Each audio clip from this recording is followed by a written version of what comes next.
Gênesis 38. Por essa época, Judá deixou seus irmãos e passou a viver na casa de um homem de Adulão, chamado Ira. Ali Judá encontrou a filha de um cananeu chamado Suá e casou-se com ela. Ele a possuiu, ela engravidou e deu à luz um filho, ao qual ele deu o nome de Er. Tornou a engravidar, teve um filho e deu-lhe o nome de Onã. Quando estava em Quezibe, ela teve ainda outro filho e chamou-o Selá. Judá escolheu uma mulher chamada Tamar para Er, seu filho mais velho. Mas o Senhor reprovou a conduta perversa de Er, filho mais velho de Judá, e por isso o matou. Então Judá disse a Onã: Case-se com a mulher do seu irmão, cumpra as suas obrigações de cunhado para com ela e dê uma descendência a seu irmão. Mas Onã sabia que a descendência não seria sua. Assim, toda vez que possuía a mulher do seu irmão, derramava o sêmen no chão para evitar que seu irmão tivesse descendência. O Senhor reprovou o que ele fazia e por isso o matou também. Disse então Judá à sua nora Tamar: More como viúva na casa de seu pai até que o meu filho Selá cresça. Porque temia que ele viesse a morrer como os seus irmãos. Assim Tamar foi morar na casa do pai. Tempos depois morreu a mulher de Judá, filha de Suá. Passado o luto, Judá foi ver os tosqueadores do seu rebanho em Timna com o seu amigo Ira, o adulamita.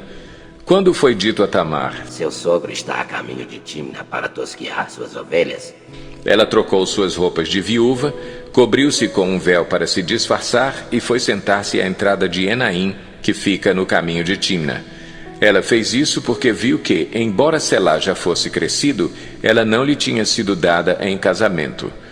Quando a viu, Judá pensou que fosse uma prostituta porque ela havia encoberto o rosto.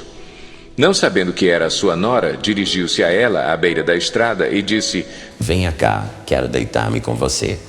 Ela lhe perguntou: O que você me dará para deitar-se comigo? Disse ele: Eu lhe mandarei um cabritinho do meu rebanho. E ela perguntou: Você me deixará alguma coisa como garantia até que o mande? Disse Judá: Que garantia devo dar-lhe? Respondeu ela: O seu selo com o cordão e o cajado que você tem na mão. Ele os entregou e a possuiu, e Tamar engravidou dele. Ela se foi, tirou o véu e tornou a vestir as roupas de viúva. Judá mandou o cabritinho por meio de seu amigo adulamita, a fim de reaver da mulher sua garantia. Mas ele não a encontrou e perguntou aos homens do lugar: Onde está a prostituta cultual que costuma ficar à beira do caminho de Enaim? Eles responderam: Aqui não há nenhuma prostituta cultual. Assim ele voltou a Judá e disse: Não a encontrei. Além disso, os homens do lugar disseram que lá não há nenhuma prostituta cultual. Disse Judá: Fique ela com o que lhe dei. Não quero que nos tornemos objeto de zombaria. Afinal de contas, mandei a ela este cabritinho, mas você não a encontrou. Cerca de 3 meses mais tarde, disseram a Judá: Sua nora Tamar prostituiu-se e na sua prostituição ficou grávida. Disse Judá: Tragam-na para fora e queimem-na viva. Quando ela estava sendo levada para fora, mandou o seguinte recado ao sogro: Estou grávida do homem que é dono destas coisas. E acrescentou: Veja se o Senhor reconhece a quem pertencem este selo, este cordão e este cajado. Judá os reconheceu e disse: Ela é mais justa do que eu, pois eu devia tê-la entregue a meu filho Selá. E não voltou a ter relações com ela. Quando lhe chegou a época de dar à luz, havia gêmeos em seu ventre. Enquanto ela dava à luz, um deles pôs a mão para fora. Então a parteira pegou um fio vermelho e amarrou o pulso do menino, dizendo: Este saiu primeiro. Mas quando ele recolheu a mão, seu irmão saiu e ela disse: Então você conseguiu uma brecha para sair. E deu-lhe o nome de Perez. Depois saiu seu irmão que estava com o fio vermelho no pulso e foi-lhe dado o nome de Zerá. Gênesis 39. José havia sido levado para o Egito, onde o egípcio Potifar, oficial do faraó e capitão da guarda, comprou-o dos ismaelitas que o tinham levado para lá. O Senhor estava com José, de modo que este prosperou e passou a morar na casa do seu senhor egípcio. Quando este percebeu que o Senhor estava com ele e que o fazia prosperar em tudo o que realizava, agradou-se de José e tornou-o administrador de seus bens. Potifar deixou a seu cuidado a sua casa e lhe confiou tudo o que possuía. Desde que o deixou cuidando de sua casa e de todos os seus bens, o Senhor abençoou a casa do egípcio por causa de José. A bênção do Senhor estava sobre tudo o que Potifar possuía, tanto em casa como no campo. Assim deixou ele aos cuidados de José tudo o que tinha, e não se preocupava com coisa alguma, exceto com sua própria comida. José era atraente e de boa aparência, e, depois de certo tempo, a mulher do seu senhor começou a cobiçá-lo e o convidou. Venha, deite-se comigo. Mas ele se recusou e lhe disse: Meu senhor não se preocupa com coisa alguma de sua casa, e tudo o que tem deixou aos meus cuidados. Ninguém desta casa está acima de mim. Ele nada me negou, a não ser a senhora, porque é a mulher dele.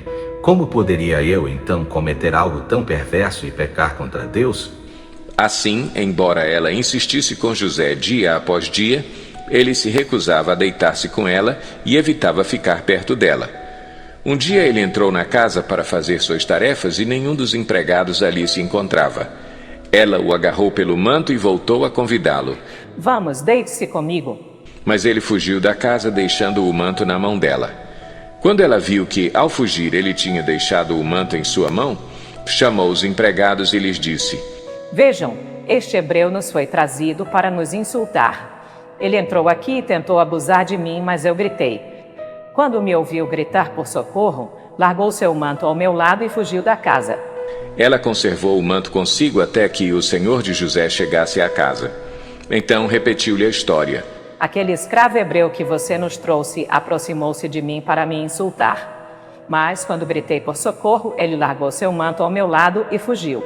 Quando o seu senhor ouviu o que a sua mulher lhe disse, foi assim que o seu escravo me tratou. Ficou indignado. Mandou buscar José e lançou-o na prisão em que eram postos os prisioneiros do rei. José ficou na prisão, mas o Senhor estava com ele e o tratou com bondade, concedendo-lhe a simpatia do carcereiro. Por isso o carcereiro encarregou José de todos os que estavam na prisão, e ele se tornou responsável por tudo o que lá sucedia. O carcereiro não se preocupava com nada do que estava a cargo de José, porque o Senhor estava com José e lhe concedia bom êxito em tudo o que realizava. Gênesis 40. Algum tempo depois, o copeiro e o padeiro do rei do Egito fizeram uma ofensa ao seu senhor, o rei do Egito. O faraó irou-se com os dois oficiais, o chefe dos copeiros e o chefe dos padeiros, e mandou prendê-los na casa do capitão da guarda, na prisão em que José estava. O capitão da guarda os deixou aos cuidados de José, que os servia. Depois de certo tempo, o copeiro e o padeiro do rei do Egito, que estavam na prisão, sonharam. Cada um teve um sonho, ambos na mesma noite, e cada sonho tinha a sua própria interpretação. Quando José foi vê-los na manhã seguinte, notou que estavam abatidos. Por isso perguntou aos oficiais do faraó, que também estavam presos na casa do seu senhor: Por que hoje vocês estão com um semblante triste? Eles responderam: Tivemos sonhos, mas não há quem os interprete. Disse-lhe José: Não são de Deus as interpretações? Contem-me os sonhos. Então o chefe dos copeiros contou o seu sonho a José. Em meu sonho vi diante de mim uma videira com 3 ramos.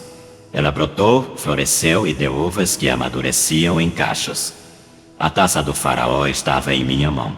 Peguei as uvas e as espremi na taça do faraó e a entreguei em sua mão. Disse-lhe José: Esta é a interpretação. Os 3 ramos são 3 dias. Dentro de 3 dias o faraó vai exaltá-lo e restaurá-lo à sua posição, e você servirá a taça na mão dele como costumava fazer quando era seu copeiro. Quando tudo estiver indo bem com você, lembre-se de mim e seja bondoso comigo. Fale de mim ao faraó e tire-me desta prisão, pois fui trazido à força da terra dos hebreus, e também aqui nada fiz para ser jogado neste calabouço. Ouvindo o chefe dos padeiros essa interpretação favorável, disse a José: Eu também tive um sonho. Sobre a minha cabeça havia 3 cestas de pão branco. Na cesta de cima havia todo tipo de pães e doces que o faraó aprecia, mas as aves vinham comer da cesta que eu trazia na cabeça. E disse José: Esta é a interpretação. As 3 cestas são 3 dias. Dentro de 3 dias o faraó vai decapitá-lo e pendurá-lo numa árvore, e as aves comerão a sua carne. 3 dias depois era o aniversário do faraó, e ele ofereceu um banquete a todos os seus conselheiros. Na presença deles, reapresentou o chefe dos copeiros e o chefe dos padeiros. Restaurou à sua posição o chefe dos copeiros, de modo que ele voltou a ser aquele que servia à taça do faraó, mas ao chefe dos padeiros mandou enforcar, como José lhes dissera em sua interpretação. O chefe dos copeiros, porém, não se lembrou de José. Ao contrário, esqueceu-se dele. Encerramos aqui o nosso vídeo de hoje. Muito obrigado por ficar com a gente. Compartilhe esse vídeo, inscreva no nosso canal, ative notificações e até amanhã voltaremos com a continuação da nossa leitura, plano anual de leitura de forma cronológica. Deus abençoe vocês.